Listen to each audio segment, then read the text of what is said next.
ይህ የረሱል ዓለይሂ ሰላቱ ወሰላም ታላቅ ምክር ነው። አንድ ሰው ወደ ነቢዩ ሙሐመድ ዓለይሂ ሰላቱ ወሰላም መጣና ለዱንያም ሆነ ለአኺራ የሚጠቅም ንግግር ለመጠየቅ መጣው አላቸው። እሳቸውም ደግሞ የመጣልህን ጠይቅ አሉት። ከሰው ሁሉ አዋቂ ለመሆን እፈልጋለሁ። እሳቸውም አላህን ፍራ አሉት።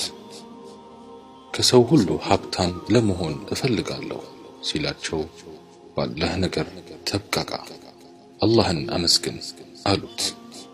ትክክለኛ ፈራጅና ታማኝ ሰው ለመሆን እፈልጋለሁ ሲል ለራስህ የምትወደውን ለሰዎች ውደድ አሉት። ከሰው ሁሉ ብርቱ ለመሆን እፈልጋለሁ ሲል በአላህ ተወከል አሉት። በአላህ ዘንድ ብቸኛ ተመራጭ ለመሆን እፈልጋለሁ ሲላቸው ዚክር አብዛ አሉት። ከሰው ሁሉ በላጭ ለመሆን እና ጥሩ ሰው ለመሆን እፈልጋለሁ ሲል ለሰው ጠቃሚ ሁን አሉት። የተከበረና ቸር ሰው ለመሆን እፈልጋለሁ ሲላቸው ችግርህን ለፍጡር አትናገር አሉት። ረሱልና አላህ እንዲወዱኝ እፈልጋለሁ ሲል እሳቸውም አንተም እነሱ የወደዱትን ውደድ አሉት።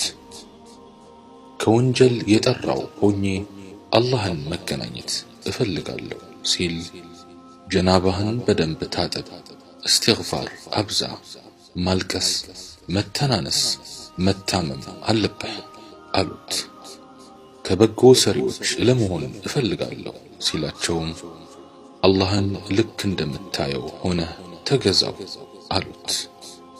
ኢማኔ እንዲሞላ እፈልጋለሁ ሲል ጸባይህን አሳምር አሉት። ርዝቄ እንዲሰፋ እፈልጋለሁ ሲል ተዋضዕ ወይም መተናነስን አዘውትር አሉት። ዱዓዬ ሙስተጃብ እንዲሆንልኝ እፈልጋለሁ ሲላቸው ሐራም አትብላ አሉት። አላህን ከሚታዘዙ ሰዎች ለመሆን እፈልጋለሁ ሲል ግዴታዎችህን ፈጽም አሉት። በአላህ ዘንድ ትልቁ ሐሰና ወይም ደግ ሥራ የቱ ነው ብሎ ሲጠይቃቸው መልካም ጸባይ፣ መተናነስና በበላእ ላይ ሰብር ማድረግ ነው አሉት። በአላህ ዘንድ የትኛው ሥራ ነው መጥፎ ሥራ ሲል ጠየቃቸው። መጥፎ ጸባይ